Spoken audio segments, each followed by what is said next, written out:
I don't understand you. I don't get it. What's your problem with Velcro? I know so many people. I have Velcro sneakers. They close with a Velcro flap. And people look at that and they go, Ron, Velcro? Yeah. It was invented in outer space. It's Velcro. Get with the times. Everybody else is walking around with shoes, and they tie their shoes with a string, with shoelaces. It's a string. It's a string. And you think that that's impressive? You look like an idiot. You're wearing stuff on your feet that are held to your feet with a string. Seriously? Are you kidding me? And you walk around all day and you go, oh, and then this is how lovely this looks. Oh, hold on, Bob. I have to tie my shoes. And then you bend over with your ass sticking out and you make a little bow on the top of your shoe to keep the shoe on your foot. Are you serious? They invented Velcro. All you do, you put the shoe on, you bring the flap over, it sticks automatically. It's never going to come off. You're not going to have to tie your Velcro. It's good for the whole day. It's good for your life if you sleep in your shoes. So why hasn't the fashion industry embraced Velcro shoes? Velcro fastening. The invention's right there. Come on.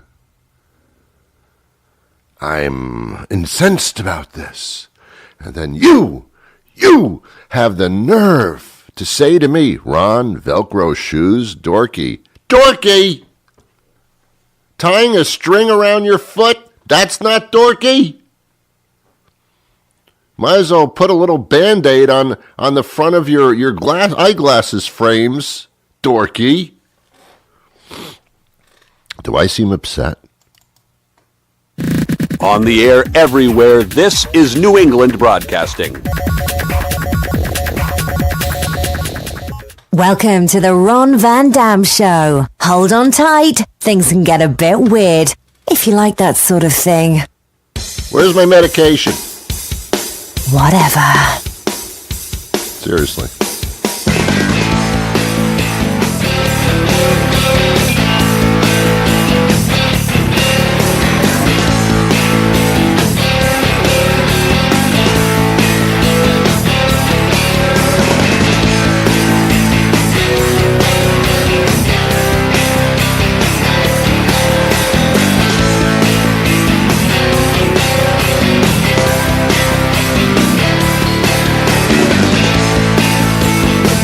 Good morning. Good morning.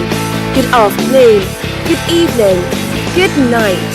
It's the Ron Van Dam Show. I see.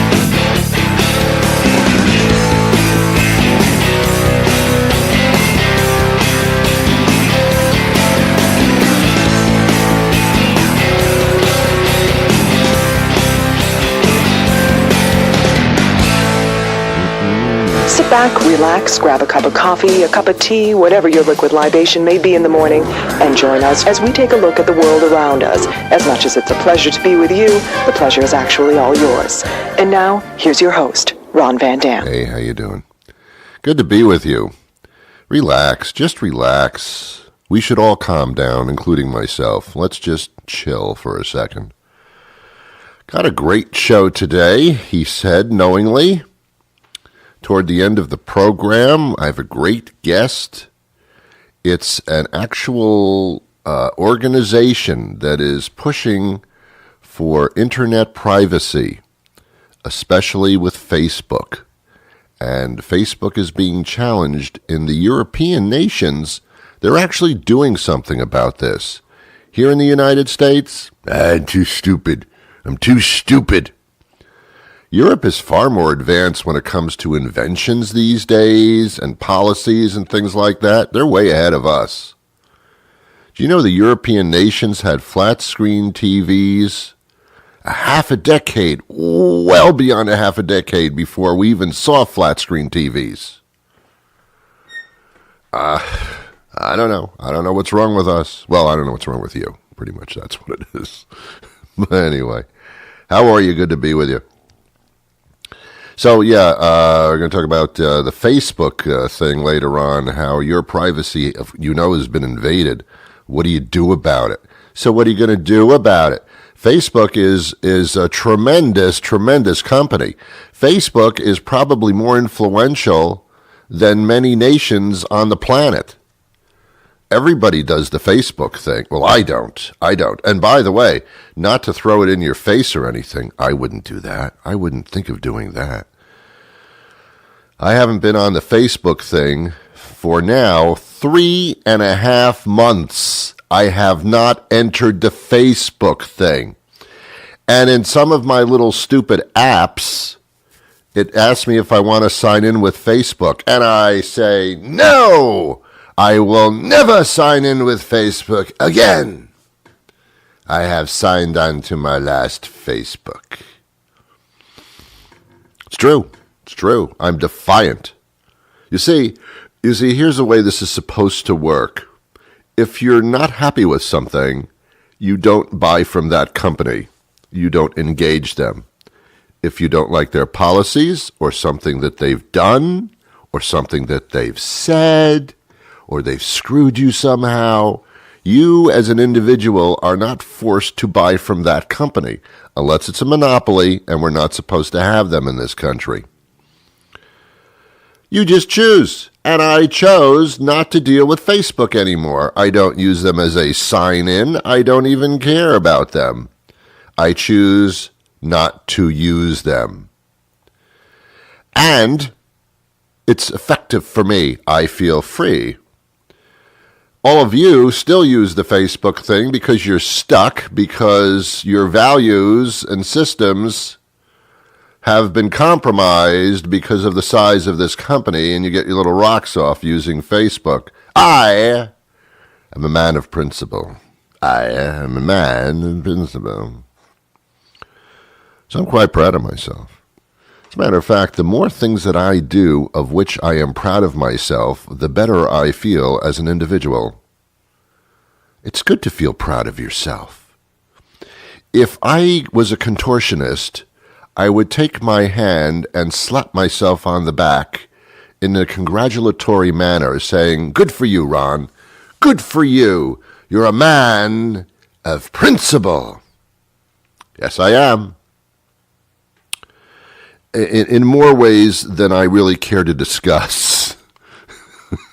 I have lost quite a few friendships since the Trump administration came into power because of my principles. But yet, I continue to pat myself on the back, saying, well, good for you, Ron. You're a man of principles. I am a moral man. I am a good man. And I wish I was a contortionist. Do you ever see a real contortionist? These people who can wrap their bodies around themselves and then put themselves in a trunk or in a box? I don't think I want to know them. I would just cringe. My belly would get little tingly sensations of disgust when if I saw somebody take their arm and put it behind their back and then contort their leg and wrap it around their shoulders. It's like, oh, okay, this isn't something that I need to see.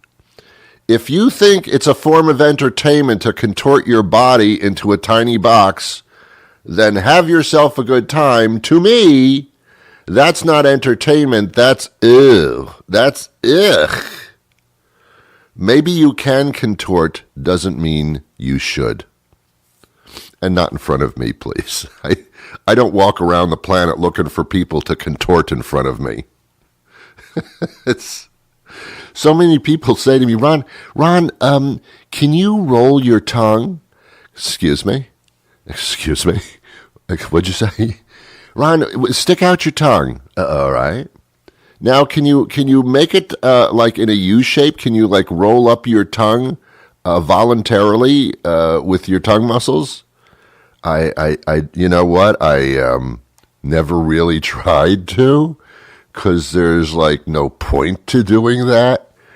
So if I can do that, does that give me a discount coupon to a store? I mean, what is the point of that? Does it mean I'm more sexual? Does it mean that I'm going to live long? What does it mean? Oh, nothing. I'm just curious. Some people can roll their tongue, some people can't.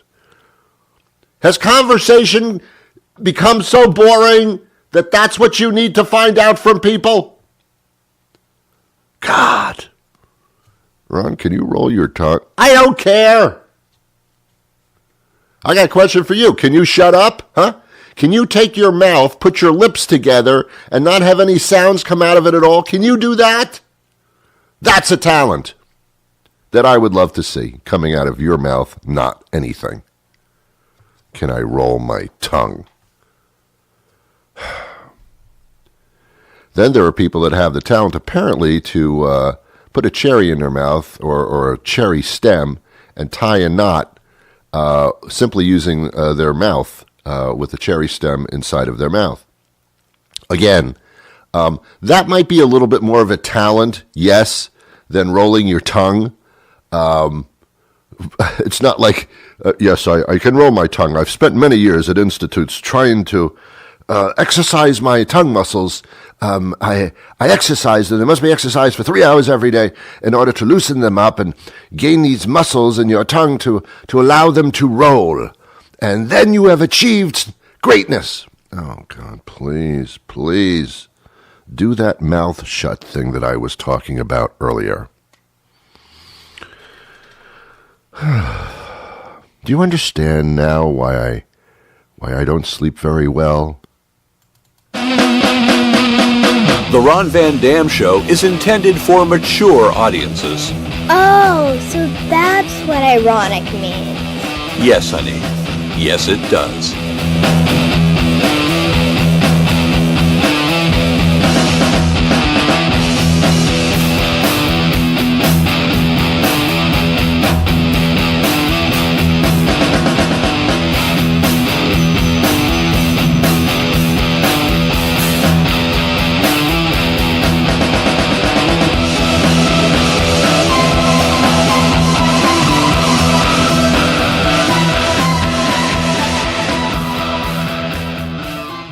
Here's a question I have for you, and don't answer it because it's rhetorical. This isn't a two-way communication kind of media thing, so I have a question for you, but again, don't say anything because it's stupid if you do. I have a lovely, lovely, wonderful dog. I love my dog, and I feed my dog twice a day. At 6 in the morning and at 6 at night, like clockwork. My dog expects it. My dog can tell time because apparently it's 6 o'clock. Every 12 hours, my dog knows that it's 6 o'clock.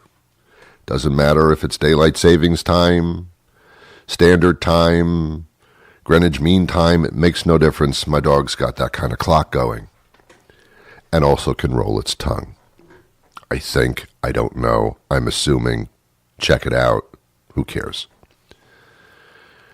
When I feed my dog, I open up a can of dog food. My dog likes that wet dog food canned stuff. As I probably would if I were a dog. I wouldn't want to eat dry cereal every day. And that's it. I want wet stuff to eat. Moist and lovely things to eat. So I open up a can of dog food. And some of the flavors now have become quite exotic. There's salmon flavored dog food now, and there's beef and spinach flavored dog food, which sounds lovely. Chicken and carrots. I'm not too sure my dog cares about the vegetables. I don't think my dog says to herself, Ron, I appreciate the beef and the wonderful dog food, but can we do some more vegetables? I mean, come on, it's healthy. I don't think my dog cares about the vegetables. I also don't think my dog cares about the flavor of the dog food, if indeed the flavor is accurate. I don't think my dog says, beef flavored, chicken flavored. No, because dogs eat their own poop. They lick their own poop, and sometimes they eat their own poop. Even licking your own poop says something about you. I don't think it's a gourmet kind of palate to say, yes, I love the beef and spinach dog food, Ron, and I also love my own poop. What kind of palate do you have? What, are you serious? You think dogs have a palate? Here's an interesting flavor that intrigues me. It's the cheapest Alpo dog food has this flavor, and yet it's the most exotic. Alpo dog food, go to your supermarket. This is absolutely true. You look at the Alpo, the wet dog food in the can. The flavor is filet mignon flavor. It says it right on the can. It's an orange strip on the top of the can. It says filet mignon flavor. My dog deserves filet mignon. But I'm saying to myself, Ron, does this really taste like filet mignon? I don't know. My dog will never tell me. My dog will not eat out of the bowl and then look up at me and say, Ron, filet mignon, huh? Thank you. I don't think my dog, first of all, knows what filet mignon is. And secondly, what's the point of that? I am so curious. Someday I want to take a tiny little taste of the dog food. Just stick my finger in it, put my finger in my mouth, and see if that really tastes like filet mignon. I have a feeling it doesn't. I have a real strong feeling that won't taste like filet mignon in any way, shape, or form. It may taste like crap, which dogs apparently love to eat, but I don't think it's not even filet mignon flavored crap. I don't even think it comes close. It might be the same color generally, but I think that's going to be the only thing it has in common. And I don't know. Because it's not dogs that go shopping for dog food. It's people. So all the dog food companies are marketing to people. So that's why they say beef and spinach, chicken and carrots, filet mignon flavored, tenderloin flavored. I mean, come on, seriously? It's marketing us, the humans, and we never, ever taste the product. It could be pure bull. This doesn't taste like any of those flavors. Why, they've been cheating me. Because we're not the ones eating this stuff. And then you say, look at my dog. My dog loves this food. Look at my dog. My dog won't stop eating this food. My dog just loves this food. Your dog loves any food. Oh, not true, Ron. Oh, not true. When I put certain foods down, when I put certain foods down in my dog's bowl, my dog may not eat that food at all. Oh, why? Is it liver flavored? Hey, what are you trying to feed me here? Where's my filet mignon, Ron? This isn't filet mignon flavor. My dog doesn't care. Here's what would be truth in advertising. If you went to the supermarket, looked at the Alpo dog food, and it said on the label, poop flavor. You know your dog's going to eat that. Unfortunately, that market doesn't sell to humans very well. But I guarantee you, if there was a dog walking down the aisle pushing a cart in a supermarket, and your dog saw a can that said poop flavored, your dog would be buying cases of that stuff. I guarantee you, and you know that I'm right. We're going to take a short commercial break, and when we come back, we're going to talk about this Facebook thing, how you can protect yourself. Measures are being taken. Not fast enough, but we'll talk about that with our guest after this. Gentlemen, you know that when you decide to get engaged, you'll be making one of the most important investments of your life. Think about it. From the moment you get down on bended knee and present the ring, how much you actually love someone will be judged solely on the size of the stone you buy. And not just by the one you love, but by literally everyone she knows. And strangers. At Schlickerschechter Jewelers, we know that when you're about to cough up what amounts to a few months' rent to obtain the exclusive naming rights to a vagina, you want to be able to be sure that you've made the best choice. So if you've decided it's time to staple gun your man tackle to a single hitching post and to never be able to experience the simple joy of a meaningless hookup without handing over half your stuff, come to Schlickerschechter Jewelers and see our amazing line of certified high-quality shallow female ego strokers. Take it from me, Herbert Schlickerschechter. I'm not just your local jeweler. I've been married 6.5 times. Vegas marriages, boys. Very easy to annul when the shrew goes south on you. And she will. Gabe Greenberg and Adam Helfkopf joins us now, and we're talking about privacy.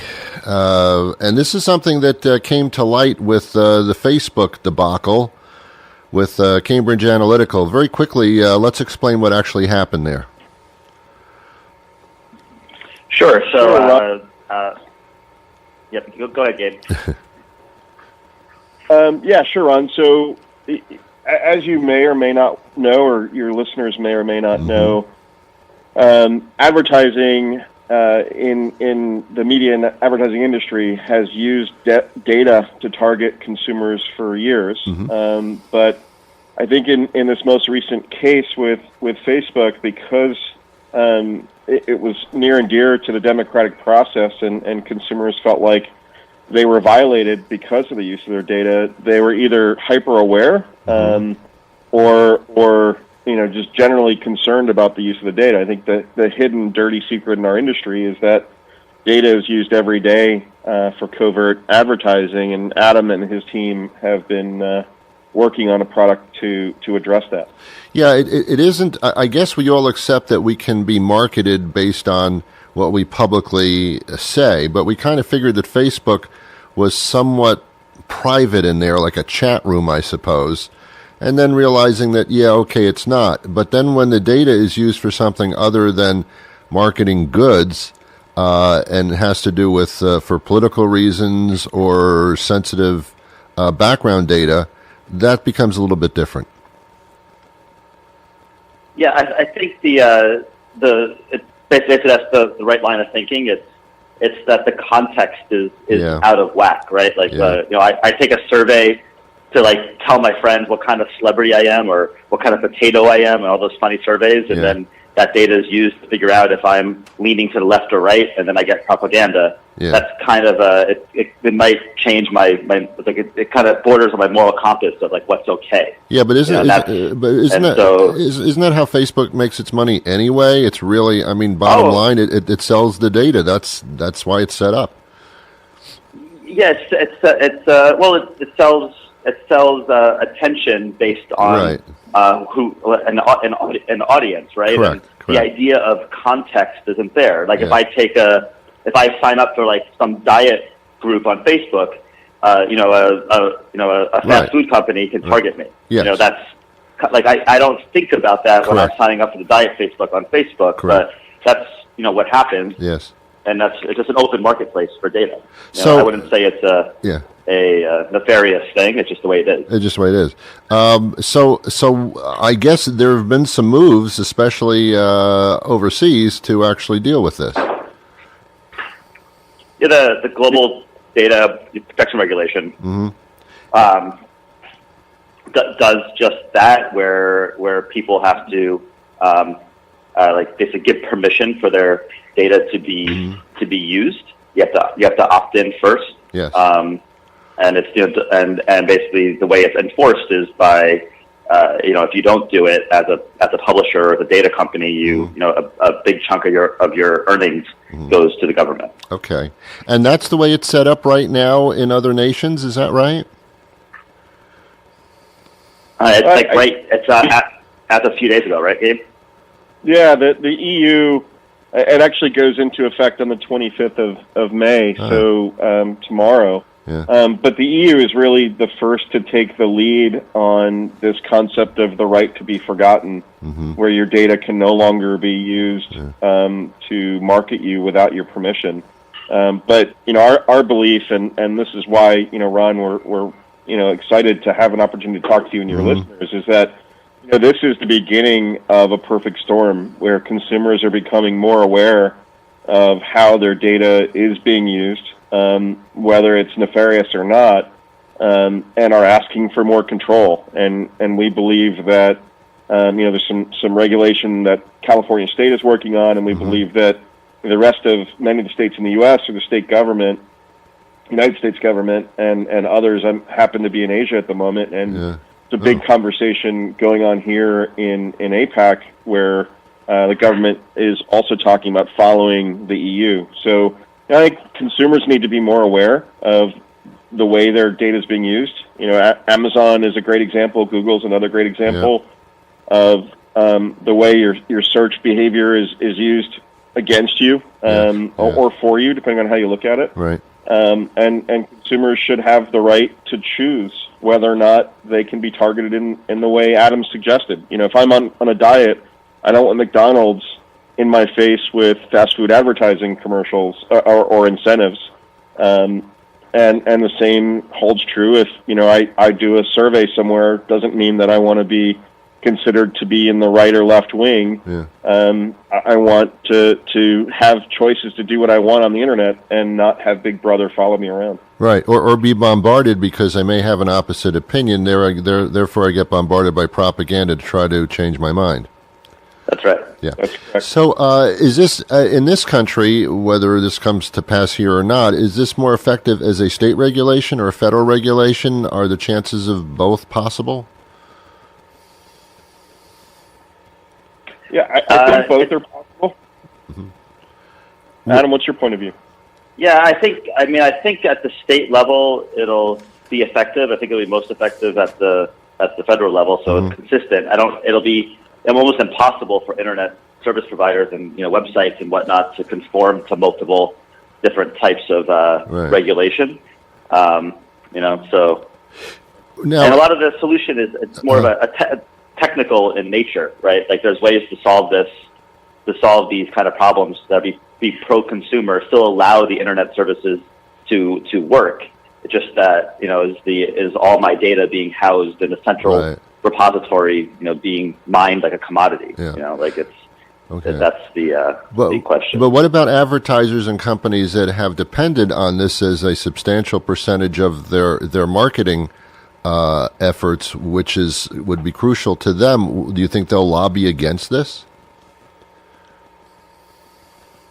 100%, it'll be lobbied against to a degree. Right. I think what we're seeing, especially with the Cambridge Analytica issue, is that it's no longer brand safe or won't be brand safe in the future to have major advertising on platforms that violate the kind of the moral compass of its users in this way. Well, that's kind of how we see it. Well, Facebook is a separate nation almost. That's how powerful it is. And I know Facebook has made many apologies and said that they're very aware of the concerns. But does Facebook really want to limit their ability to sell information?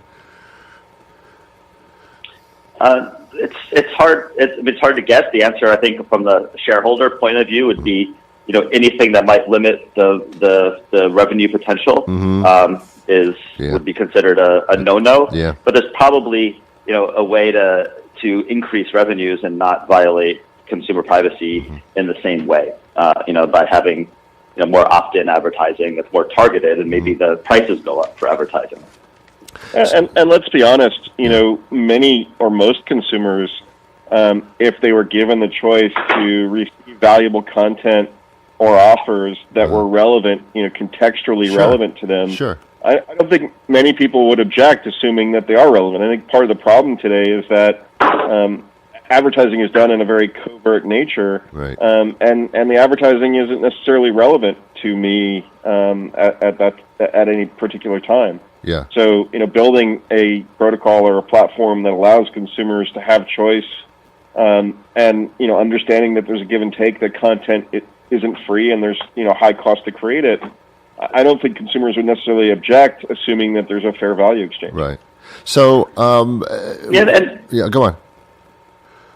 I was going to say, in the idea that the way Gabe was just describing how advertising is done today, it hasn't actually changed in the since the advent of programmatic advertising.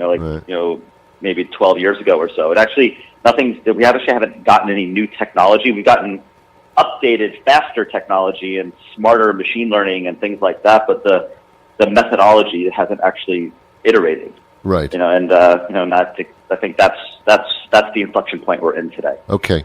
So we're running short of time. How does the public participate to get this through?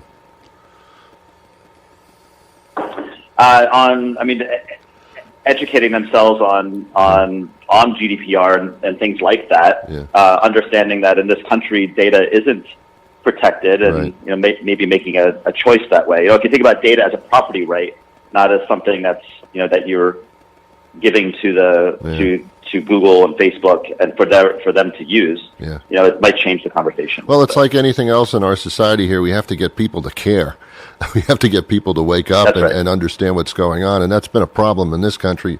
Perhaps not as much of a problem in European countries, but here people just kind of walk through life with their blinders on. Anyway, where do I go for more information about this?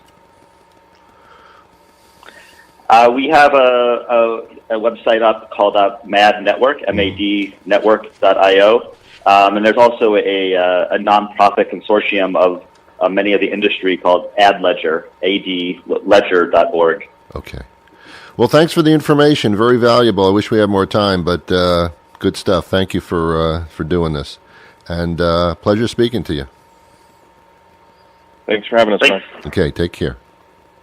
All right. Okay, all right. I don't know what kind of information that was, but nonetheless, there it was. The interview has been achieved.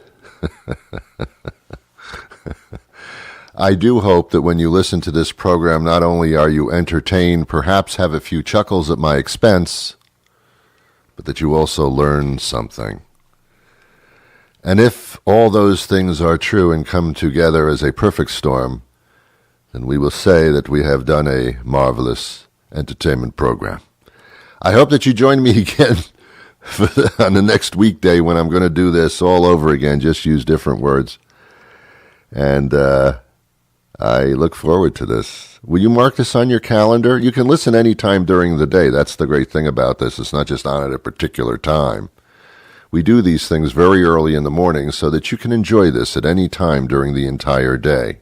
It's a sacrifice that I make. I also get rather well paid for it, but that's besides the point. That has nothing to do with it. It's not your business. Have yourselves a wonderful day. By the way, before Ron, I thought you were going to leave. Apparently you're still here. You can find us all over the place for your convenience. We're hosted on the Podbean network. They have all of our episodes. Well over 1,000 of them are there, and you can listen to all 1,000 of them if you really have the stomach for that. That's the Podbean network that supports us. We're also found on iTunes, TuneIn Radio, the Amazon Alexa thing, SoundCloud every once in a while. And now we're on YouTube every single day. Every show is on YouTube. Just search Ron Van Dam Show, and you can see all kinds of stuff, and even some clips from my television program, which is crazy. Ladies and gentlemen, I wish you peace. Enjoy. Thank you very much. Thank you.